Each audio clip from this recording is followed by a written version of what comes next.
আচ্ছা, আপনি হচ্ছে যে আমি যে সফটওয়্যারগুলোর কথা বলেছিলাম সেগুলো ডাউনলোড করার পরে এখানে হচ্ছে যে যে ডাউনলোডগুলো করবেন, যেমন জ্যাম্পের কথা বলেছিলাম, ভিএস কোড এবং গিট এগুলোর কথা বলেছিলাম, কম্পোজারের কথাও বলেছিলাম।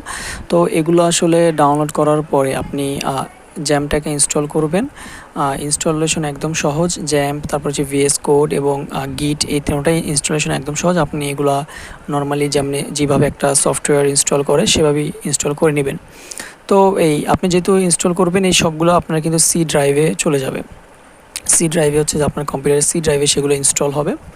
তো এগুলো ইনস্টল করার পরে হচ্ছে যে আপনার যে মেন কাজটা, আপনি কম্পোজারটা তখন ইনস্টল করবেন না, বাকি সবগুলো ইনস্টল করবেন। তো কম্পোজারটা আমি ইনস্টল দেখাচ্ছি কারণ এখানে একটু কাজ আছে। সো কম্পোজারটা আপনি ডাবল ক্লিক করে সেটাকে অন করবেন প্রথমে কম্পোজারটাকে।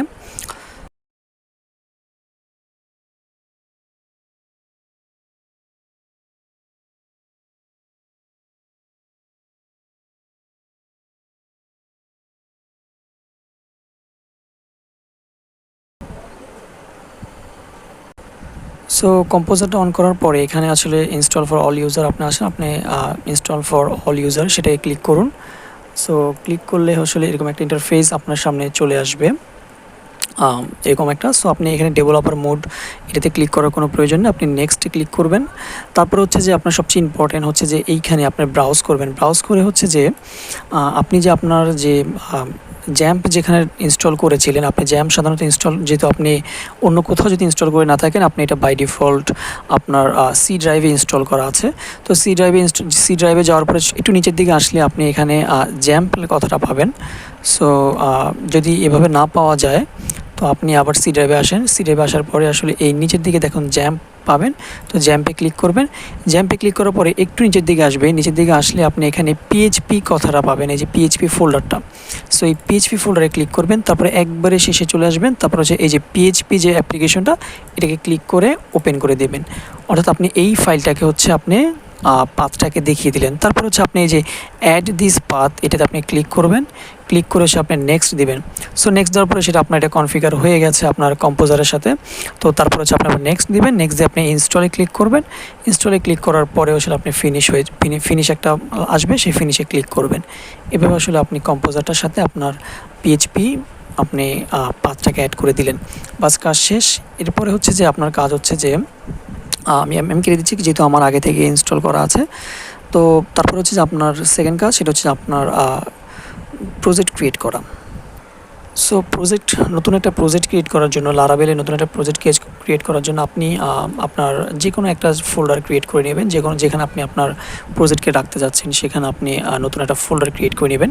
তারপরে সেই ফোল্ডারে ঢুকিয়ে আপনার মাউসের রাইট ক্লিক করে আপনি যে কিছুক্ষণ আগে আপনি যে গিট ডাউনলোড করেছিলেন সেই গিটটাকে আপনি ইনস্টল করেছেন। তো ইনস্টল করার পরে আপনি আপনার এখানে দেখতে পারবেন যে গিট ব্যাশ হেয়ার, আপনি এখানে ক্লিক করুন।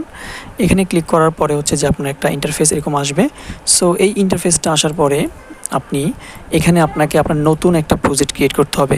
সো লারাভেলের নতুন প্রজেক্ট ক্রিয়েট করার জন্য আমরা যে একটু আগে যে আমরা কম্পোজারটা ইনস্টল করেছি, আমি বলেছিলাম যে কম্পোজারের মাধ্যমেই আমরা আসলে নতুন একটা প্রজেক্ট ক্রিয়েট করি। সো আমি এখানে লিখবো হচ্ছে যে কম্পোজার। সো কম্পোজারটা লেখার পরে, কম্পোজারটা আমি আবার বলছি, কম্পোজারটা হচ্ছে যে নতুন একটা প্রজেক্ট ক্রিয়েট করার জন্য আমরা কম্পোজার লিখি। তো কম্পোজার লেখার পরে স্পেস দিয়ে তারপর আমরা কী লিখতে হবে, তারপর আমাদেরকে লিখতে হবে আমরা কী করতেছি, আমরা একটা প্রজেক্ট ক্রিয়েট করতেছি, সেজন্য আমাকে লিখতে হবে যে ক্রিয়েট। সো ক্রিয়েট লেখার পরে আমাকে লিখতে হবে ক্রিয়েট কী করব, আমি প্রজেক্ট। সো ক্রিয়েট প্রজেক্ট এটা লিখে, তো আমি প্রথমে আবার বলতেছি, সেটা হচ্ছে কম্পোজার লিখবো। কম্পোজার, তারপর একটা স্পেস দিয়ে ক্রিয়েট প্রজেক্ট, তারপর আবার স্পেস দিয়ে আমি এটা কিসের প্রজেক্ট তৈরি করতেছি, আমি এটা লারাভেলের প্রজেক্ট তৈরি করতেছি, সেজন্য আমি লিখবো যে লারাভেল।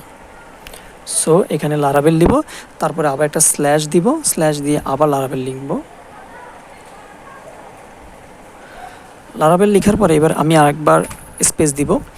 স্পেস দেওয়ার পরে এবার আপনার প্রজেক্টের নামটা লিখতে হবে। আপনি আপনার প্রজেক্টে কী ধরনের প্রজেক্ট, আপনি যে ধরনের প্রজেক্ট লিখবেন সেই ধরনের প্রজেক্টের নামটা দিবেন। তো যেহেতু আমরা শেখার জন্য নতুন একটা প্রজেক্ট তৈরি করতেছি, সেজন্য আমি এখানে জাস্ট টেস্ট নামক একটা প্রজেক্ট দিলাম, যে টেস্ট। সো টেস্ট প্রজেক্ট এভাবে দিলাম, টেস্ট প্রজেক্ট।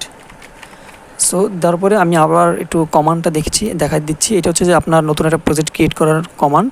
সেটা আপনাকে প্রথমে লিখতে হবে কম্পোজার, তারপর আপনাকে স্পেস দিয়ে ক্রিয়েট প্রজেক্ট, এবং প্রজেক্ট হচ্ছে Laravel এবং প্রজেক্টের নামটা, তারপর আপনাকে ইন্টারে ক্লিক করতে হবে।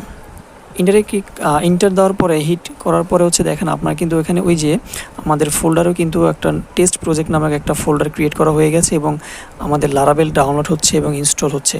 এটা হতে আসলে একটু সময় নেবে, সো এটা হতে থাকুক।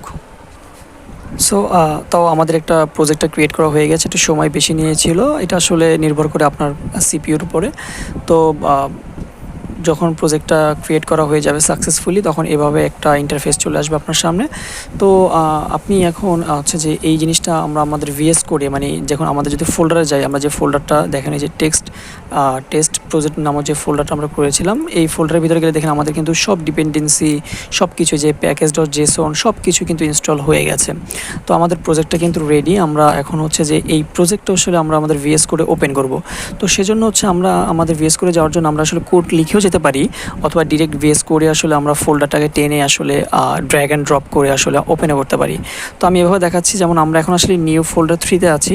সো আমরা জাস্ট এখানে যদি লিখি যে সিডি, তারপর হচ্ছে আমাদের ফোল্ডারের নামটা যে টেস্ট প্রজেক্ট, যদি আমি এটাভাবে লিখি যে টেস্ট প্রজেক্ট, তো এবার আমি যদি হিট ইন্টার দিই, তখন আমরা দেখবো যে টেস্ট প্রজেক্ট আমাদের প্রজেক্ট ফোল্ডারে চলে গেছে। এবং আমরা যদি এটা ভিএস কোড ওপেন করতে যাই, তখন আমরা জাস্ট কোড স্পেস ডট এটা লিখে যখন আমরা এন্টার দেব, তখন এটা হচ্ছে যে আমাদের যে ফোল্ডারটা, আমাদের প্রজেক্টটা, সেটা হচ্ছে আসলে ভিএস কোডে ওপেন হয়ে যাবে।